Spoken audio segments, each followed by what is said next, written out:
Today's card of the day is Devastating Mastery. 2 and 4 white pips. Okay, I'll say it. 2 and white and white and white and white for a sorcery. With you may pay 2 white rather than pay this spell's mana cost. So instead of paying 6, you can pay 4. If the 2 white cost was paid, an opponent chooses up to 2 non-land permanents they control and returns them to their owner's hand. Destroy all non-land permanents. I think this is one of the only white effects that actually let your opponents bounce things, which is weird because not really weird, but a lot of these cards in the mastery cycle do have you do things that these colors tend to not generally do.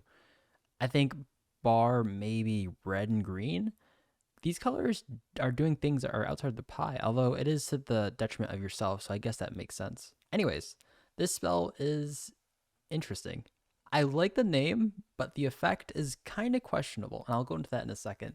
I think it's Silver Quill on top, and they're just launching some crazy inkling or I don't know blots at each other, and it's so frustrating because I do like the art for this, but the actual effect of this card is it definitely belongs in a particular type of deck, and I'll leave it.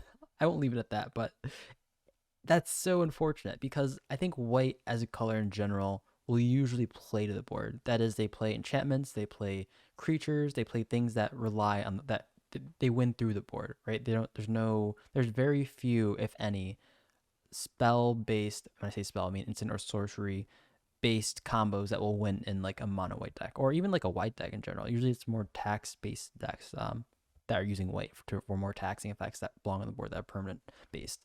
And so when you do leverage this ability to destroy all non-land permanents, you're also taking care of yourself. And not in a good way. Like you're destroying all your things.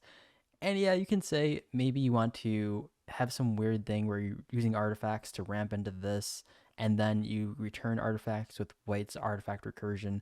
Like that could be a possible route, but you're losing all those cards just to play this card to destroy all your things, then maybe some of your opponent's things. It just doesn't seem that optimal.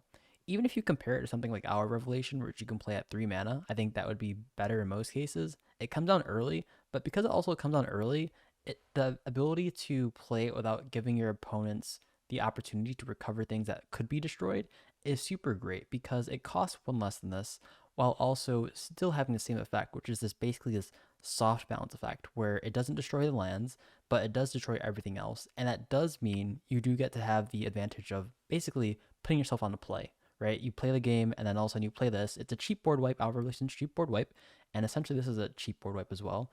And hopefully, because it's so cheap, you play it early. No one can really respond to it or anything unless they packed or something, right? Um, so they can't respond to it. And then you have the ability to use that 1 or 2 mana left open that you've ramped into.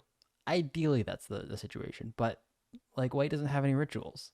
White doesn't have all these effects that will let you play mana and take advantage of this effect. So it's definitely kind of weird. And I guess you could play it in like off white decks where like maybe an Azorius spell singing deck, or I don't know what spell singing deck would really want this, but I think a spell singing deck is generally a deck that would want this because you don't play to the board as much. You might have 1 or 2 permanents that do allow you to like generate some card advantage, but generally it won't be. That means you're probably going to be able to leverage this effect better because you're not losing too many cards on the board. Most of your cards are probably gonna be somewhere else. I can also see this being used in decks that have a lot of like indestructible things. Like that could be useful, but like there's not too many cards that do that. So it's just very hard. I feel like I'm going through hoops trying to figure out a way to put this in.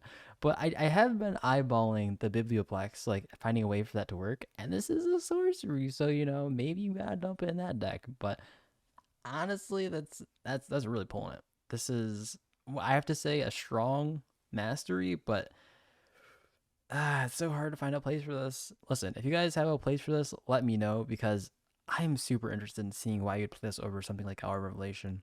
Of course, Our Revelation is a little more risky in that you had to play more white, but 2 white and you're playing this, it's like you're just going into it knowing you're gonna have your opponents be able to return things to their hand. Like maybe there's some call to this and that like maybe it'll be useful in some weird king making or group hug deck where you can return something that you don't want someone else's to die.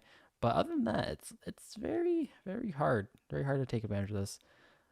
Although you could give it the returning something to an opponent's hands doesn't have to be like the person with the most things. It could be probably the person who doesn't have the most things. Someone that's probably behind, maybe behind you. And then in that case, I guess it could be pretty useful. But then again, it's like that's a pretty interesting. It's a pretty interesting way of using this card because you're not really sure if you're ever going to be the most behind or if you're going to be ahead. Like if you're ahead, like of course you're just giving someone like I don't know, like it's gonna be pretty bad for you because you're just returning things to the head. I mean, you're ruining your own lead. I don't know, boys. I can't save this card. I really can't find a way to save this card. Anyways, what do you guys think about this card? Is it good? Is it bad? Did you find a deck for it? Let me know. I'll catch you guys later.